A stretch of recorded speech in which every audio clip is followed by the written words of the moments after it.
আসসালামু আলাইকুম বন্ধুরা, আশা করি তোমরা সবাই ভালো আছো। আমি নতুন একটা ভিডিও দিচ্ছি, আশা করি তোমাদের পছন্দ হবে। প্রথমে চিংড়ি মাছগুলো ছেড়ে দিলাম। দেখো, খুবই ছোট ছোট দেশি চিংড়ি আমার আমার খুব পছন্দ। হয়তো তোমাদের ভালো লাগবে। চিংড়ি মাছ অনেকেই পছন্দ করে।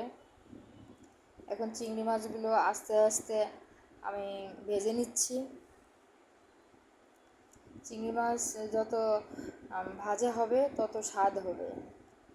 চিংড়ি মাছটা কিন্তু একটু কড়া করে ভেজে নেওয়া উচিত। দেখো, ভাজা প্রায় শেষের পথে, শেষ হয়ে আসছে। বেশ কিছুক্ষণ কয়েক মিনিট ভাজলে ভালো হয়।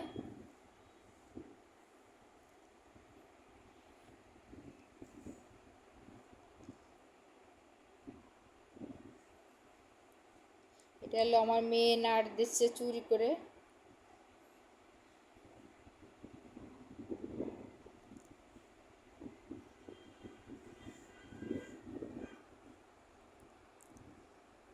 দেখো, চিংড়ি মাছটা লাল হয়ে গেছে,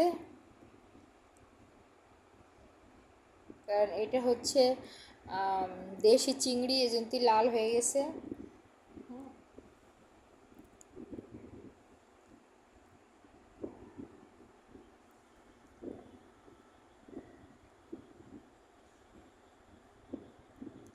কারণ চিংড়ি মাছটা সুন্দর করে না ভাজলে, এই দেখো লাল হয়ে গেছে, এখন পুরোটাই লাল হয়ে গেছে। এখন এর ভিতর কাঁচামরিচ দিয়ে দিলাম,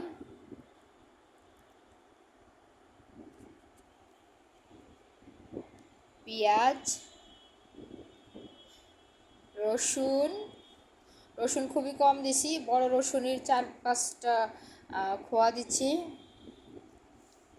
এখন যে করলা কুচায় রাখছিলাম লবণ দিয়ে, তারপরে সেই করলাটা হচ্ছে লবণ দিয়ে মাইখে রাখার পরে অনেক সুন্দর করে কষলায় ধুইছি।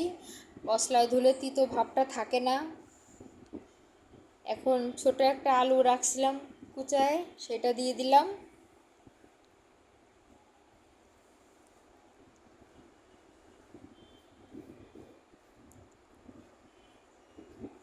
এইভাবে করলা ভাজি করে খেয়ে দেখো, করলা ভাজি তিতো লাগবে না।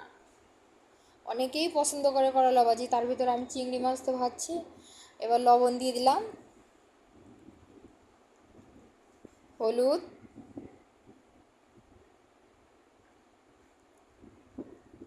এবার কিছুক্ষণ নেড়ে নিচ্ছি। চিংড়ি মাছ দিয়ে একবার ভাজি করে খেয়ে দেখো, বাসায় অবশ্যই একদিন ট্রাই করে দেখো। আমি প্রায় ভাজিতে ছোট ছোট চিংড়ি মাছ দিই। আমার কাছে খুব ভালো লাগে চিংড়ি মাছ দিয়ে যে কোনো কিছু ভাজলে।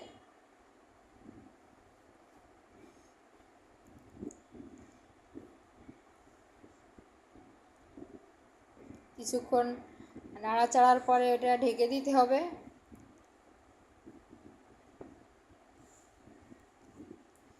আর অবশ্যই ভাজিতে হলুদ কম দিতে হবে। ভাজিতে হলুদ কম দিলে ভাজিটা সবুজ সবুজ দেখা যায়, দেখতে সুন্দর হয়। দেখো ভাজিটা কত সুন্দর হয়েছে। যারা তো করলা পছন্দ করো তো করোই, কিন্তু যারা করো না তারা যদি একদিন এইভাবে খেয়ে দেখো অবশ্যই ভালো লাগবে। আমার ভিডিওটা যদি তোমাদের ভালো লাগে তাহলে লাইক, কমেন্ট, সাবস্ক্রাইব